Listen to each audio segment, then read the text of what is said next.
Yes? Black and white. Black and white. Now, that's what we say in English. But if we were speaking in the Cornish language, we wouldn't say black and white. We would say gwyn, hadw, white and black. So what's white in the Cornish language? Gwyn. What's black in the Cornish language? What's and in the Cornish language? Ha. So we say gwyn, hadw. Everybody together? Gwyn, hadw. Gwyn, hadw. Gwyn, hadw. I need some helpers. I want someone to take the part of St Piran. Which one? Just in front of you, yeah. Yep, right, you're St Piran. Right.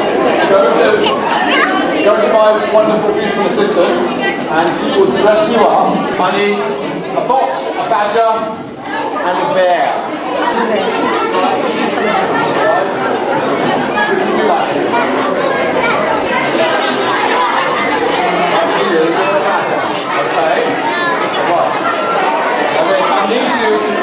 Need some Irish cheese.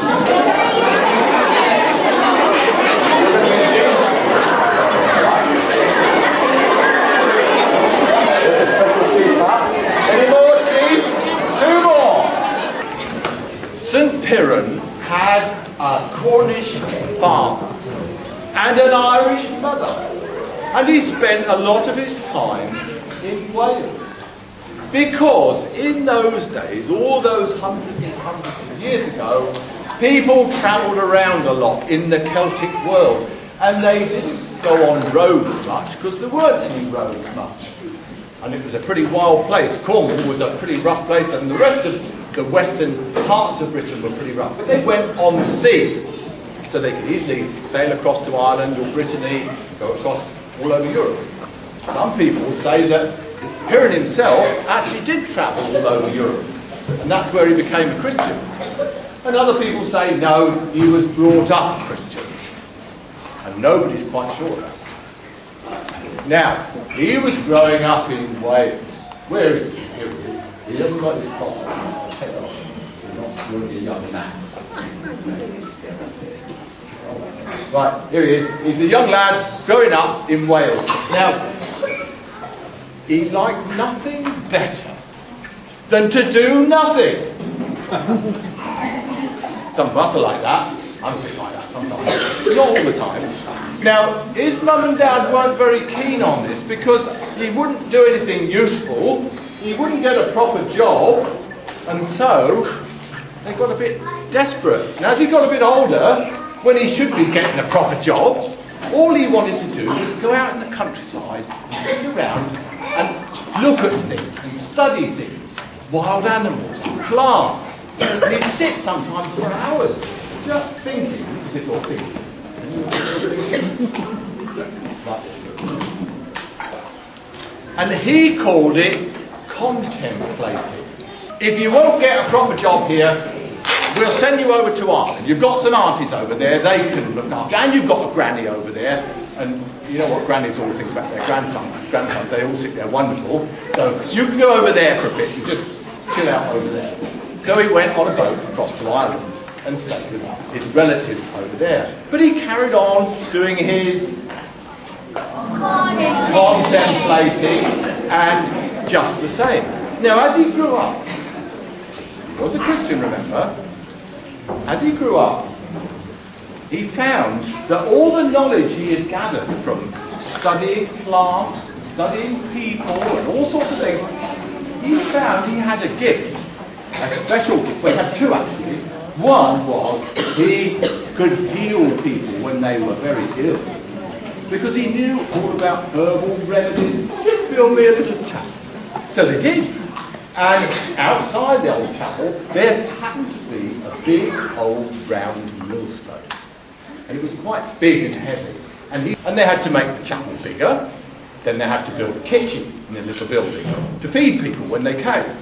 And then they had to build another building where people could stay overnight. They'd come a long way.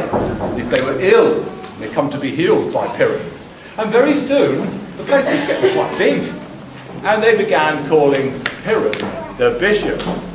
Except they didn't call him Piran, because they had a bit of trouble in their language of pronouncing their P's.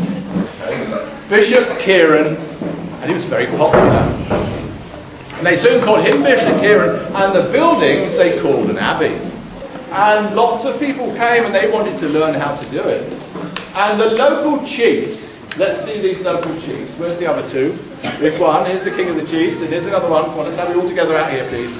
Right, now you're big, rough, strong chiefs, okay? Irish chiefs, none rougher and stronger. This is king of the chiefs, and these are his other chiefs that work with him. And they usually tell the people what to do. But of course, where were they? Where were they? Where were they? Where were all the people?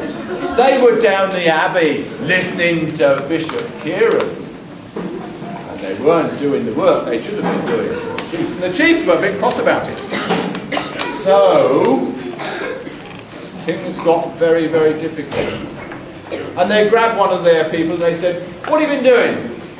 And, "Oh, we've been down the abbey. We've been down the abbey, sir." And they were not happy. So they decided they would go and speak to Bishop Kieran very firmly. And they unsheathed their swords. Come on, that's it. Waved them in the air. And they went marching down to the abbey to confront Kieran. Now, if you come over to the side a little bit, so everybody can see Bishop Kieran as well. Don't forget, he's still Piran underneath. Because in Ireland, he's called Bishop Kieran. Right. And they waved their swords at him. Wave your swords at him. Come on, girls, wave your swords at him. That's it. And they said to him, "You're leading our people astray, and we don't like it." Go on. You're leading our people astray. And we don't like it. And we don't like it. Kieran said, "Every word I say is the truth, and the truth belongs to us all." Every word I say is the truth, and the truth belongs to us all. Does it not? Does it not? Does it not? We don't believe you. We don't believe you. We've got to put a stop to this. We've got to get a stop to this. One of them noticed the millstone that Bishop Kieran was standing on and said, "It takes a powerful lot of that millstone. Let's throw it into the sea." And another one said, "It takes a lot of himself. Let's throw him into the sea." And another one said, "Let's throw the pair of them into the sea." Can you say that? Let's throw the pair of them into the sea. Fetch a rope. Now, I've left my rope at home, unfortunately, so we won't have any strangling today. It's a pity, because we like a bit of strangling. But you'll have to imagine this bit. They tied poor old Bishop Kieran to the millstone, this great big heavy stone, and lifted it up. Lift it up, come on, lift it up, till it was on its edge like a big wheel. And then they rolled it with Bishop Kieran on it, away across the fields and up the hill to the cliffs, until they were on the edge. And poor old Bishop Kieran was upside down on the millstone, looking up at the chiefs, and he said, "I can see right up your noses." I can see straight up your nose. And I can't tell. And I can't tell. And they can tell. I can't tell. And I can't tell. If it's brains or bogies I'm looking at. It's brains or movies that I'm looking at. Well, the chiefs were very put out at this. "Let's throw him over," they said. Let's throw him over. Right, now you've got to follow what I say now, because they're going to count to three, but we're not going to quite count to three. So, let's throw him over. 1, 2, wait, 2, 2.5, 2 3/4. And just then, on the edge of those cliffs overlooking the raging waters of the Irish Sea, miles below, there came a flash of lightning and a crash of thunder. And the chiefs lost their balance and let go of the millstone, which went over the edge of the cliffs and down and down and down and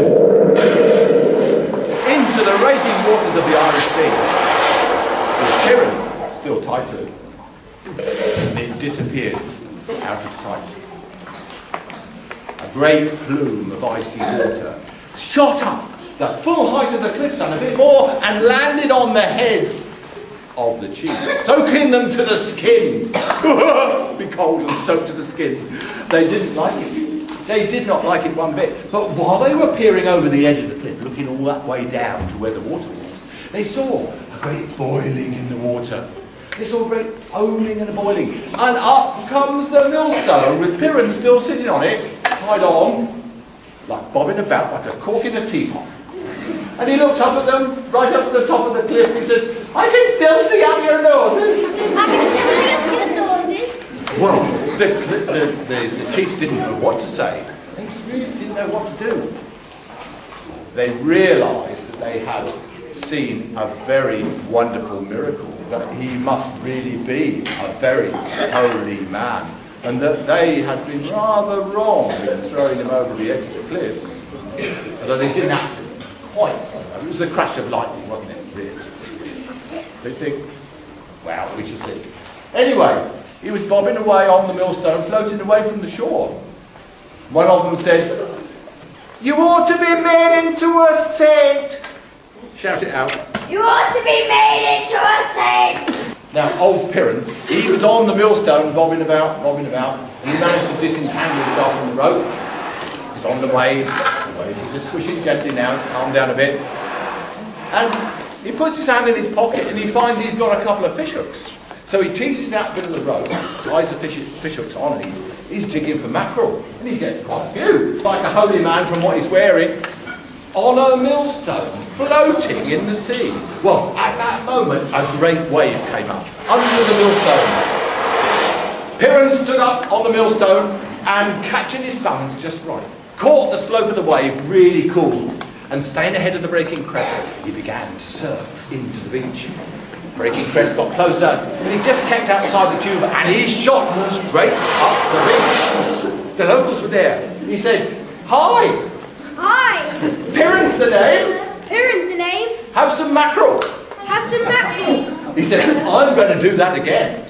I'm going to do that And again. he did. He dragged the millstone back into the waves, and he paddled back out into the sea, all through the big waves, climbed up when a big one came along, and my goodness, it was a big one. He stood up on that millstone, and he came even faster. Straight up the beach, bang, onto the dry sand, right beside a great bunch of the local people.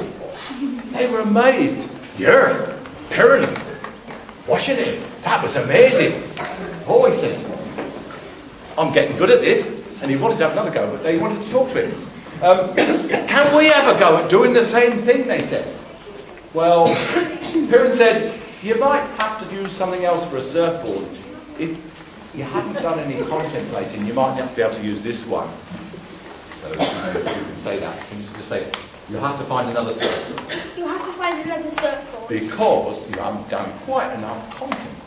It's because you haven't done quite enough contemplating. Well, then all the locals wanted to know about this contemplating.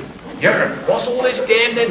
Contemplating?" And they had to learn. And of course, Piran started telling his stories, healing people, and just as in Ireland, the local people wanted to reward him. He wasn't interested in money. As long as he got something to eat and something to drink, he was quite happy. So he said, "Just build me a little chapel." Just build me a little chapel. So they did. They built him a little chapel up in the sand dunes, which is, as we speak, being uncovered. Hundreds and hundreds of years later, because it all got covered in sand. It's still there. I'll tell you where it is in a minute, unless you know already. Anyway, he lived in a little hut on the edge of the beach, and he used the chapel for saying his prayers and contemplating and healing people and telling his stories, and everything went wonderful. And he had 3 special friends. He had a fox and a badger. Where's the bear gone? Come on, bear, come out here, we want to see you. That's it. A fox, a badger, and a bear. Now, fox helped him because foxes are very cunning. And bear helped him because he was very strong. Show us your muscles. And badger helped him because he was very wise. Very wise animal, badger. And they used to bring him driftwood to his little hut so he could have a nice warm fire. And then they would share the hut with him, and they'd live with him and sit by the fire while old Pirans did his contemplating. You can do that sort of thinking about things. Now, one day, he piled the fire up with a bit too much driftwood. It was heaped up. And he'd got the hearthstone round the edge of the fire, some big black rocks he found on the beach. He didn't know what they were, but put them round to make a nice hearth for his fire. The fire got very, very hot. And he was busy. He was away with the... Well, I don't know where he was away, but he was doing his contemplating very, very deeply. And he wasn't aware of the fire. The fire got hotter and hotter, and the rocks got hotter. And they began to crack. And out of the cracks bubbled something shiny and white and silvery, but very, very hot. And as fox and badger and bear watched, the fire died down eventually and cooled. And this white substance that had come out, this shiny substance, stayed there in the cracks. And when old Piran sort of gathered his wits and looked at what was happening, he saw this, and Badger told him that he had rediscovered, can you say that? Rediscovered the secret of making tin metal. Because Cornwall had been famous for tin back in the days of the Romans, but then it got lost. People forgot how to do it. And, well, Badger and the other animals lost no time in telling Piran, and then Piran told the local people, all of you guys, and it kick-started the Cornish tin industry again, and Cornwall became a very wealthy place because they had all lots of these black rocks, not just on the beach at Perranporth, which is the beach where he came in, but all over Cornwall. And they knew if they heated it up, they could get the tin out of it, and then they could sell the tin to other people for all sorts of things to be used for. And so, eventually, people mined the tin. They dug in the ground for it. And the miners themselves always were grateful to St Piran. And they made him their patron saint. That was a bit later on. Now, because of this, all the local people and the miners and everybody, they wanted to reward old Piran. They knew they couldn't give him money. They knew they couldn't give him anything much. He got his chapel and everything. So they decided that they would make him a very special tablecloth. Here it is. You've seen this before, but I'm telling you the real story of the flag of St Piran. Never mind what Mrs. Tackett has said and anybody else. It's all coming out now. This is the real truth. Now, they made him this tablecloth. And it was made specially, as you know already, from what you've been told, about the white for the tin, and the black for the ore, and the cross for being a Christian. And they thought that was a really clever thing to do. And they gave it to him, and old Piran was very pleased. Very pleased. Thank you very much. Thank you very much. He put it on his table, but there was a slight problem, because he was a bit of a messy eater. You know what I mean? Got brothers and sisters, maybe younger than you, that are a bit messy. I know you aren't. I mean, I'm sure you're all very good eaters. But some people are just naturally born a little bit clumsy when it comes to finding the way from the plate to the mouth. And a lot of the food ended up on the tablecloth because it had to be washed. So it spent more time outside on the washing line than it did on Piran's table. And people walking along the beach near his hut could see it on the washing line, and they'd say, "Oh look, old Piran's got his flag out again." And it gradually became called the flag of Piran, Piran's flag. And as time went on, and they realised what a holy man he was, he became a saint. And they then called it the flag of St Piran. That stayed with us all those hundreds of years. The flag of St Piran. Would you like to wave that, two of you? You can hold it and just wave it about. Right. That's it. There's another corner. Look, that's it. Show everybody. You can walk over there with it if you like. That's it. Wonderful. And that's the flag of St Piran.